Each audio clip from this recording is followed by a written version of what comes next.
Un deep dive di GTA 6 in esclusiva su Netflix e non su YouTube? Ma cos'è un paywall assurdo per farci tutti abbonare su Netflix? Risposta breve: no, ma è qualcosa di molto più interessante. Allora è una mossa disperata di marketing di Netflix. Sbagliato anche questo. Dietro c'è probabilmente una produzione strategica che va avanti da anni.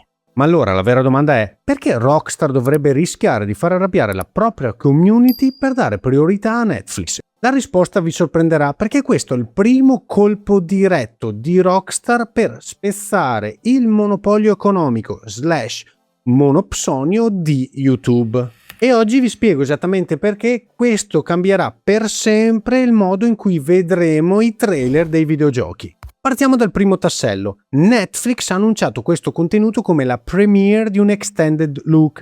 Notate la scelta delle parole: premiere, non esclusiva assoluta. Come analizzato anche da Michael Pachter su Shift Game, parliamo probabilmente di un vero e proprio making of o mini documentario da 30-60 minuti. Interviste esclusive ai developer di Rockstar, dietro le quinte e spezzoni di gameplay reale.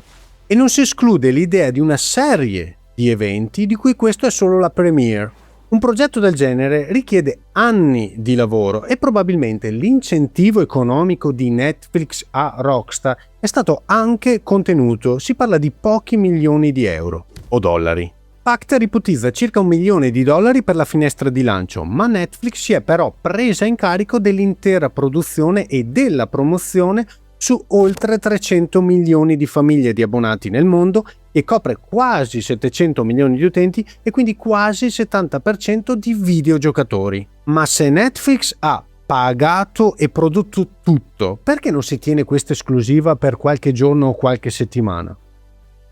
Vi spiego la clausola di Rockstar tra un attimo.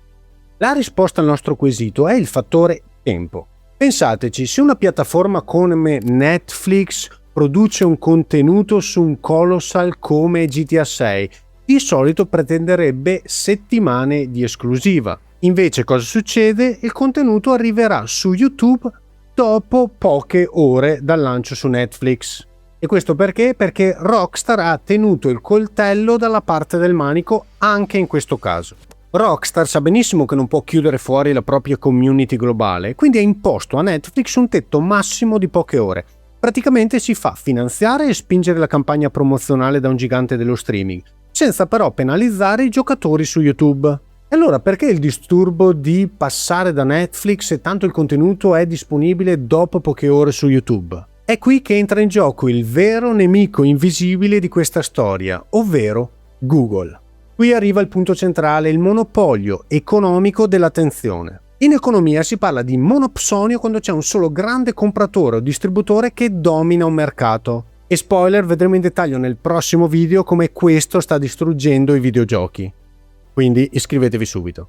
Fino ad oggi YouTube è stato un monopsonista di fatto per i trailer dei videogiochi. Quando un publisher pubblica un trailer da 200 milioni di views su YouTube, chi guadagna davvero dai banner, dal traffico e dalle conversioni a premium? In questo caso Google. Al publisher torna in tasca solo la pubblicità del gioco. Come ha dichiarato provocatoriamente il CEO di Microsoft Satya Nadella, c'è più monetizzazione dai giochi Xbox su YouTube che in Microsoft stessa. I dati recenti lo confermano, la sola divisione media advertising di YouTube ha sfondato i $60 miliardi di ricavi totali nel 2025, superando l'intero fatturato di Netflix e persino la divisione entertainment di Disney. I publisher si sono stancati di regalare un monopolio dell'attenzione a Mountain View senza leva contrattuale. Usare Netflix per un'anteprima significa dire a YouTube: ehi, se vuoi il contenuto più importante del decennio al lancio, d'ora in poi devi pagare. Quindi alla fine della fiera, chi ha vinto questa partita? Ricostruendo tutto il cerchio, hanno vinto tutti tranne il monopolio di YouTube. Rockstar si fa produrre il contenuto da Netflix, ottiene visibilità su 300 milioni di schermi e i giocatori devono solo aspettare poche ore per vederlo gratis su YouTube. Parere personale. Questo per me è solo l'inizio di una nuova era. I trailer dei giochi più importanti non saranno più concessi ad una singola piattaforma, ma saranno terreno di scontro economico tra i giganti dello streaming. E voi cosa ne pensate? Aspetterete qualche ora per vederlo su YouTube o lo guarderete in anteprima su Netflix? Fatemelo sapere qua sotto nei commenti. Se il video vi è piaciuto lasciate un like, se non l'avete ancora fatto iscrivetevi al canale e accendete le notifiche, ma come al solito ci vediamo alla prossima. Ciao gamers!